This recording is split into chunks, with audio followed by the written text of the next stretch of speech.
ओम शिव शक्ति नमो नमः। तो काल सर्प योग के बारे में आज मैं खुद आप सबको मालूम हूँ एच के मेर जोशी अपने यूट्यूब चैनल जिसका नाम है एच के मेर जोशी। तो काल सर्प योग क्या होता है और इसके क्या प्रभाव है, दुष्प्रभाव या अच्छे प्रभाव है, ये सबको आपके साथ साझा करूंगा।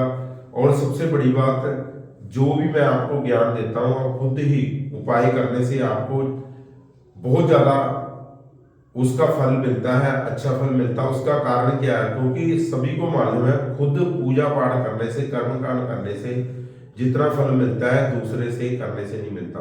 तो मेरा लॉजिक क्या है, आप लोग खुद बड़े आसान से उपाय थोड़े पैसे में, क्योंकि भारत में ज्यादा जो गरीबी की रेखा है, तो यदि आप मान लीजिए पाठ किसी से नहीं भी करवाना चाहते, खुद करने से आपको काफी हद तक काल सर्प जो दोष है तो उससे कैसे आपको राहत मिल सकती है उसके बारे में चर्चा करने जा रहा हूं। तो मेरा नंबर है 8557000701। तो मेरे साथ आप कंसल्ट भी कर सकते हैं। काल सर्प योग होता क्या है, पहले इस टॉपिक पर बात करते हैं, क्योंकि सभी को यही है कि काल सर्प योग, काल सर्प योग, काल सर्प योग।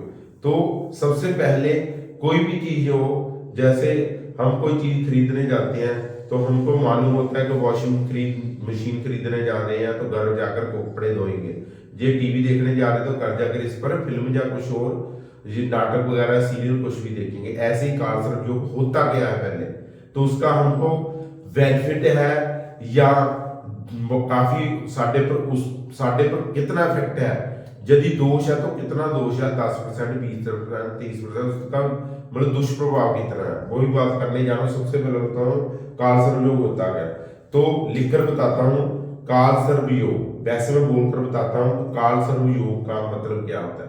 काल सर्प योग मीन्स राहु से शुरू होकर केतु से वन साइड ग्रह बैठे हो तो उसको बोलते हैं काल सर्प योग।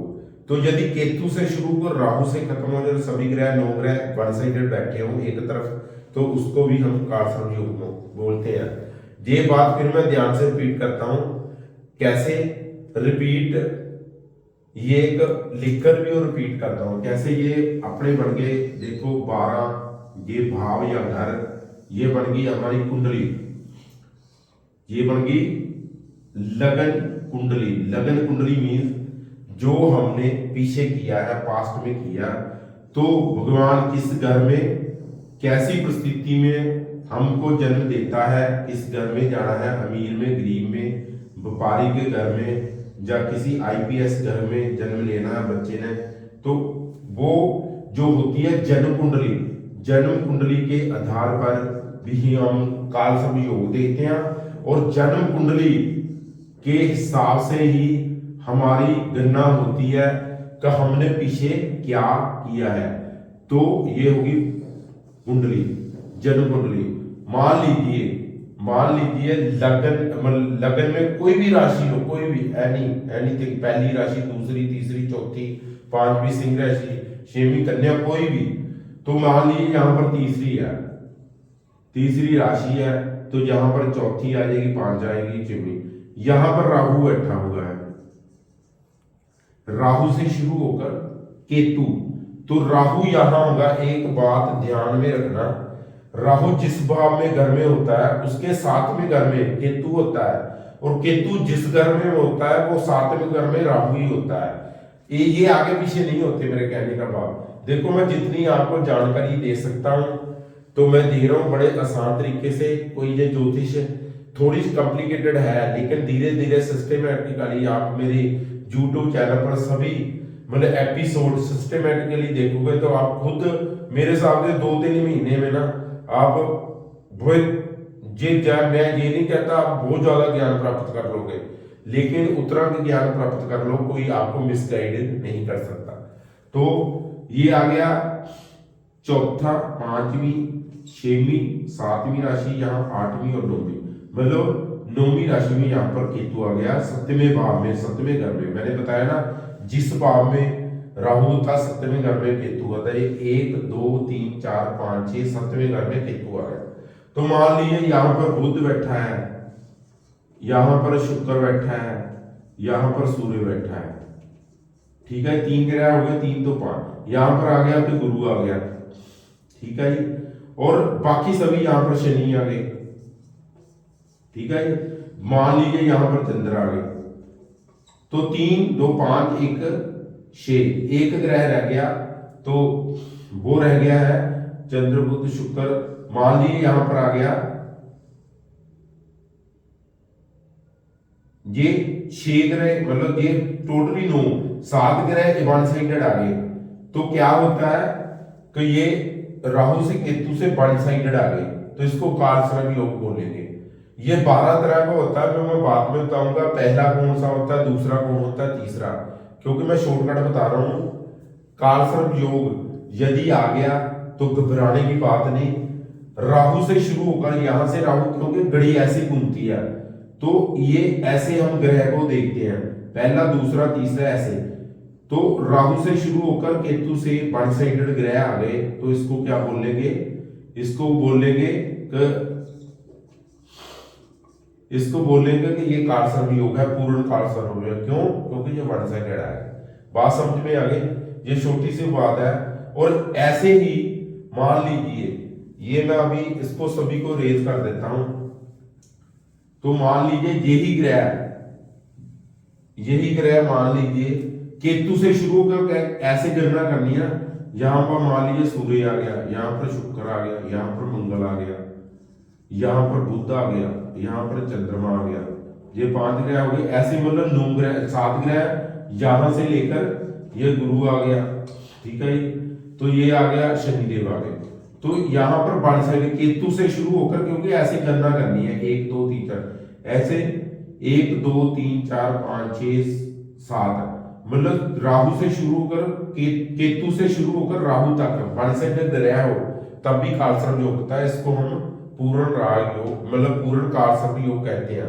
बड़ी सिंपल सी बात है, कोई टिपिकल नहीं है, और बार बार मैं बात बता रहा हूं, राहु जहां से जिस घर में बैठा हुआ होता है, मान लीजिए 7वें घर में केतु होता है, मैंने पहले बताया, ये राहु यहां पर 7वें घर में हो गया, 1 2 3 4 5 6 7, तो ऐसे ही मान लीजिए ये 12 तरह का होता है कालसर्प योग, मैं बाद में बताऊंगा क्योंकि इतनी जल्दी सब कुछ नहीं बता सकता। मान लीजिए सूर्य राहु ही जहां पर बैठ गए, राशि कोई भी हो, 6वीं हो 7वीं, उसके कोई लेना देना नहीं, देखना क्या, तो 1 2 3 4 5 6 7, तो केतु यहां पर बैठेगा, ये हमेशा ही आमने सामने होते हैं। तो मान लीजिए राहु से शुक्र केतु यहां तक आ जाए वन साइडेड, या केतु शुरू हो गए, इसको कालसर्प योग बोलते हैं। आप को ये बात समझो आ गई होगी, बड़ी आसानी से है सी बात है। तो उपाय क्या है? उपाय वैसे मैं थोड़ा सा बता देता हूं, वैसे तो कौवे होते हैं और कुत्ते को रोटी डाला करो। मंत्र होता है राहु का, शिव मंदिर जाकर कच्ची लस्सी, चावल, सफेद तिल, काले तिल दोनों चढ़ाते हुए कम से कम 10 मिनट ओम राम रावे नमः, 10 मिनट ओम केम केतवे नमः मंत्र का जाप करें, उससे भी ये काफी हद तक जो दोष है, मतलब उसका प्रभाव कम होना शुरू हो जाता है। और मैं ये बताऊंगा कि इसका प्रभाव ज्यादा कैसे होता है। अभी मैंने बता दिया राहु से शुक्र केतु तक यदि वन साइडेड पूर्ण हो जाए, इसको मतलब काफी प्रभावशाली 100% की इसका प्रभाव मानते हैं। तो इसके बाद में इसका प्रभाव कैसे बढ़ेगा, बाकी यदि 7 ग्रह भी कमजोर हो, उनमें से मान लो 7 ग्रह कमजोर हो, तो फिर तो मान लीजिएगा आपकी लाइफ जो मतलब इतनी मतलब दुख भरी रहेगी, अप एंड डाउन इतने आगे धोखे मिलेंगे आप सोच भी नहीं सकते। उनमें से मान लो 3 ग्रह अच्छे हैं, तो इसका प्रभाव भी कम होना शुरू हो जाता है। मेरा कहने का भाव है राहु केतु से वन साइडेड ग्रह एक तरफ वो कालसर्प योग बनता है, उसका प्रभाव बाकी ग्रहों पर भी डिपेंड करता है। और सबसे बड़ी बात क्या है कि यदि राहु के साथ मंगल, अब सुनिए, राहु के साथ मंगल या शनि बैठ जाए, फिर इसका प्रभाव बहुत ज्यादा मतलब भयंकर, जैसे कह लो कि एक तरह का विनाशकारी बन जाता है। तो आगे मैं चर्चा करूंगा, मैंने आपको उपाय भी बता दिए, और आपने कमेंट बॉक्स के माध्यम कराई मेरे को से कुछ भी कालसर्प योग पर कंसल्ट कर सकते हैं। व्हाट्सएप नंबर मेरा वही है सभी को मालूम है 8557000701। कोई मेरे को अपनी कुंडली भेजकर भी पूछ सकता है कि इसका प्रभाव कितना है, इसका हल कैसे किया जा सकता है। इसके कुछ काल संयोग यंत्र भी होते हैं, वो भी पहन सकते हैं। अगले एपिसोड में बड़ी ब्रीफली डिटेल से बताऊंगा, क्योंकि इस काल सर्वयोग के ऊपर भी मेरे को कम से कम 15 एपिसोड बनाने पड़ेंगे, 15 वीडियो को क्लिप बनाने पड़ेंगे। इतनी जल्दी से ये समझ में नहीं आता। ऐसे ही मांगलिक योग क्या है, ढैया क्या होता है, साढ़े सती क्या होती है। ढैया साढ़े सती से घबराने की बात नहीं।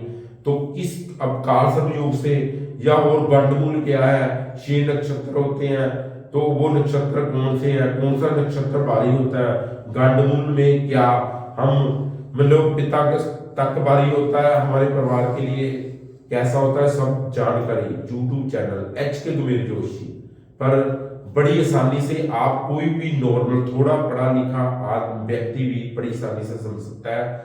बड़े मैं आसानी से लिखकर बताता हूं, तो ज्यादा से ज्यादा मेरे चैनल को सब्सक्राइब कर इस सत्य की वाणी को, विद्या को अपने घर घर तक पहुंचाए। आप सभी का धन्यवाद। अब मेरे को जाने की इजाजत दे। ओम शिव शक्ति। नमो नमो।